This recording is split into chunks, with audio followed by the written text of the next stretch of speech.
Hey, I'm Shane. Today I'm going to be making another video on how to make one of my favorite drinks, and today I'm going to be talking about how to make a chai tea latte, or more specifically a dirty chai tea latte, which is just a chai tea latte with a couple shots of espresso in it. The main focus of this video actually will be how to make a chai tea concentrate, also known as a Masala tea or spiced tea. But the main idea is that you make a concentrated version of the tea that you can refrigerate and keep for a little while to make multiple drinks from. And basically this will be your base ingredient for whatever version of the drink you want to make. There's a lot of right ways to make this, and there's no real wrong ways. You can add a lot of sugar to it, or you can make it quite spicy depending on how you like it.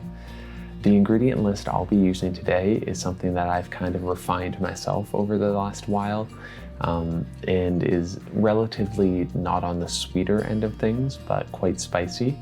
However, it's not overbearing and makes for a very kind of aromatic and palatable drink that I find is a little bit nicer than if you were to buy the syrup at the store, where I find that's super way too sweet for me. So the ingredient list is quite long, but it's by far the hardest part of making this drink, is simply getting the ingredients. Once you have them all together, it's quite simple. Starting off though, you'll need 8 cups of water, 8 to 10 bags of tea, or roughly 20 grams. You also need 100 grams of pure maple syrup, and you'll need 1 tablespoon of pure vanilla extract. Next up is your whole spices, and I like to use 5 cinnamon sticks or 15 grams of ground cinnamon, as well as 3 grams or 1 tablespoon of peppercorn, 20 cloves, and also 4 or 5 anise pods.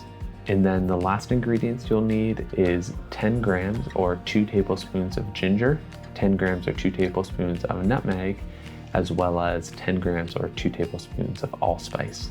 Once you have all the ingredients together, simply bring the 8 cups of water to simmer and add in all your core spices, but hold off on the tea, the maple syrup, and the vanilla just for now. Once you have all your spices in there, let it simmer for 10 minutes.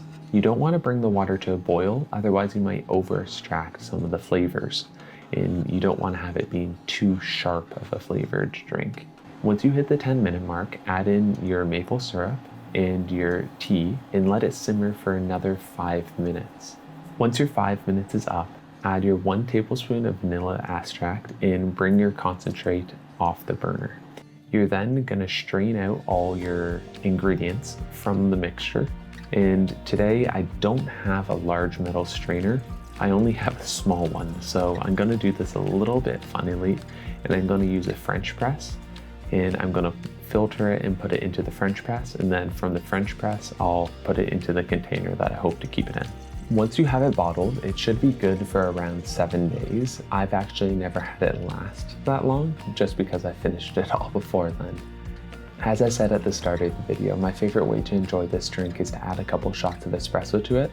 So I'll pull a couple shots now, and then all you have to do is simply add about 40 milliliters of the concentrate, or about equal shots to your espresso, and then fill the rest of the cup up with some heavily steamed milk. And I'm terrible at latte art, but here is the final product. This drink is an awesome drink to warm up on a cold day, or in the summer if you want to have something a little bit more interesting over ice. You can simply add the concentrate and some milk together in an iced cup, and it makes a really pleasant iced drink. Anyways, I hope you enjoyed the video, and I hope you enjoy trying to make this drink. It's something that I really love, and yeah, it's one of my favorite drinks ever. So anyways, thanks for watching the video. I hope you have an awesome day and you stay safe. See ya.